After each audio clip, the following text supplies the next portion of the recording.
16 WAPT News at 10 starts now. Bad. Yes. I mean, there's nothing to say. It's bad. Look at it. New tonight, children and adults are injured when a truck slams into a McDonald's play area.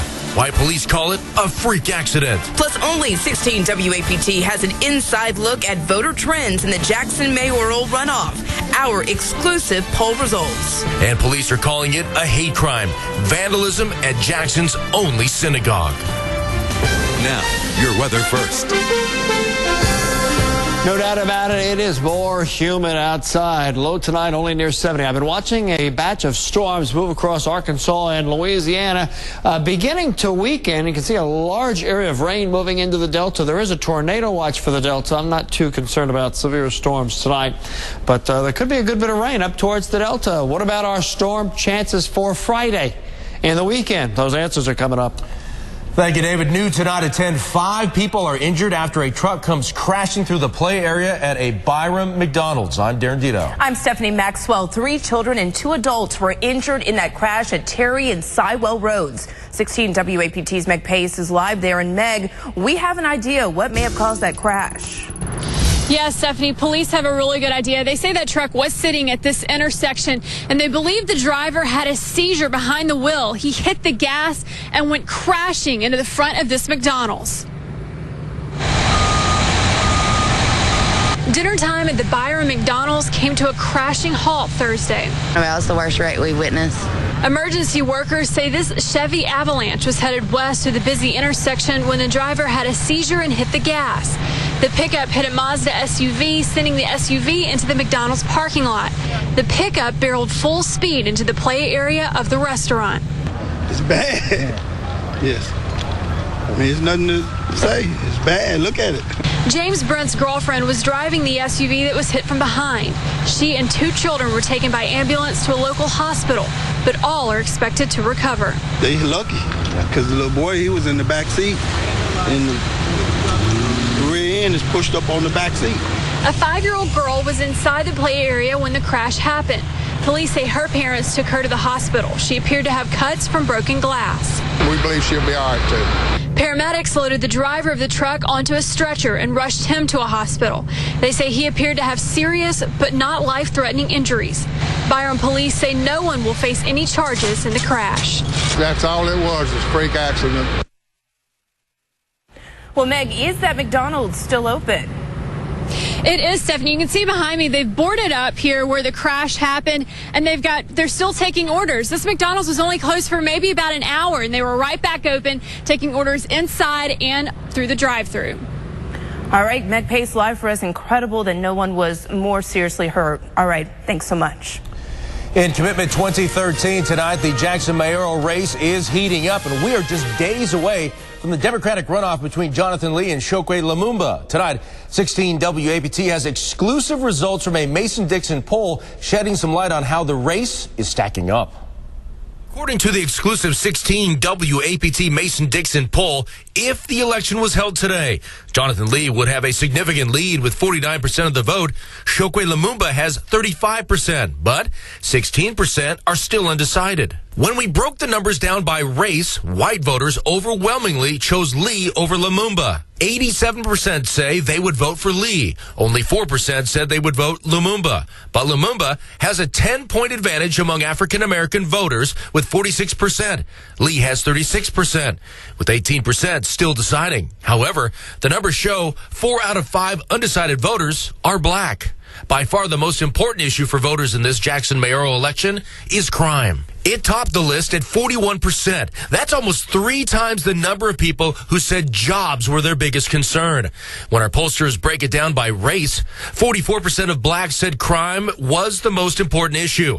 In the same question, 30% of white voters said crime was their biggest worry. We're obviously disappointed in the results of the election, but this is the American way. Both Lumumba and Lee earned the ticket into this runoff by outpacing incumbent Mayor Harvey Johnson. Johnson came in 3rd in the primary.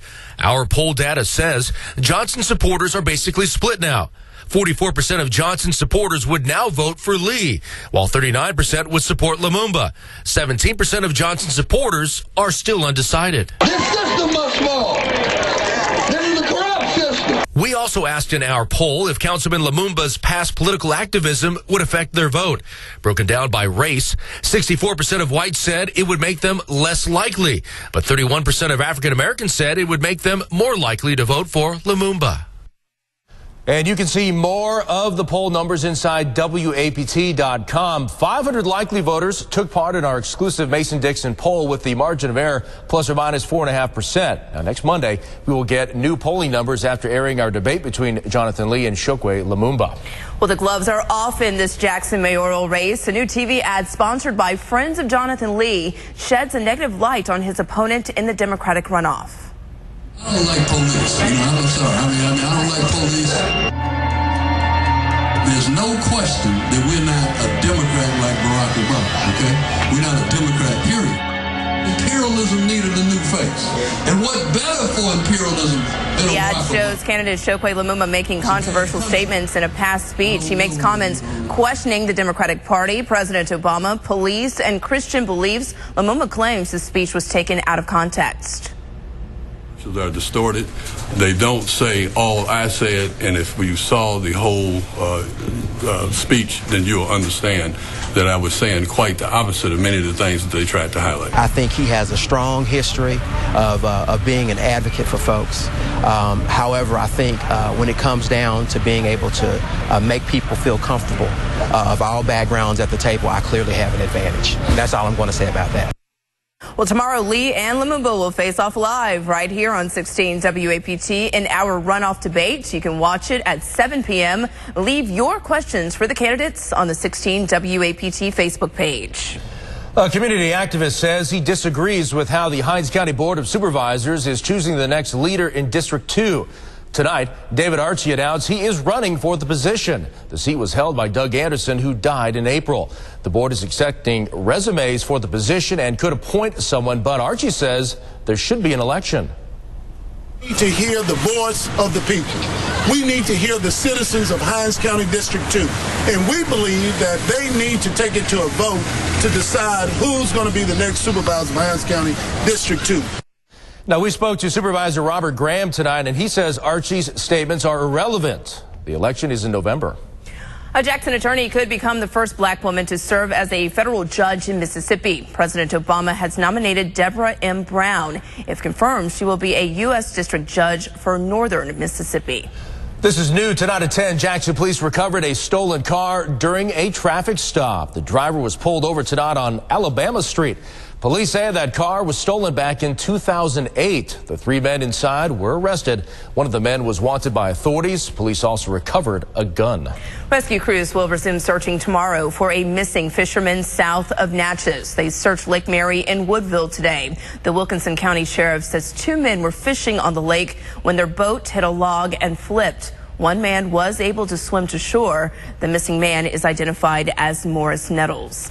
The FBI is joining the hate crime investigation of vandalism at Jackson's only synagogue. Windows were broken and the word Jew was written on the building at Beth Israel on Old Canton Road. An employee discovered the damage overnight. Today, painters had to sand the door before painting over the damage.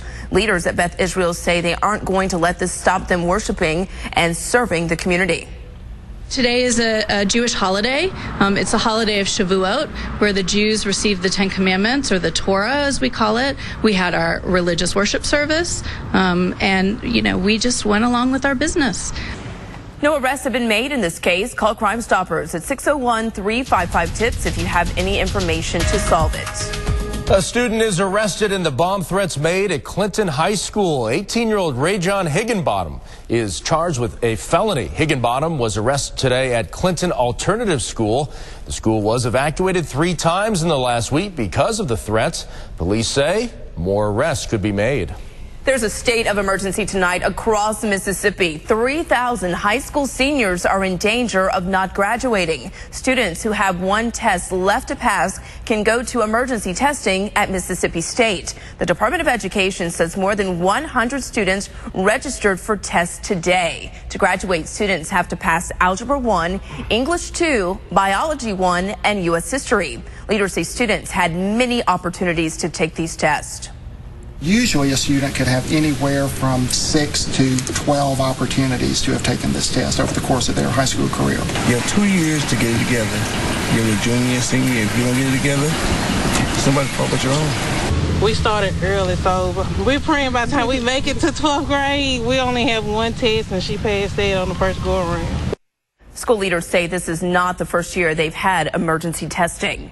A Jackson man with Alzheimer's is home tonight after police say he wandered off overnight.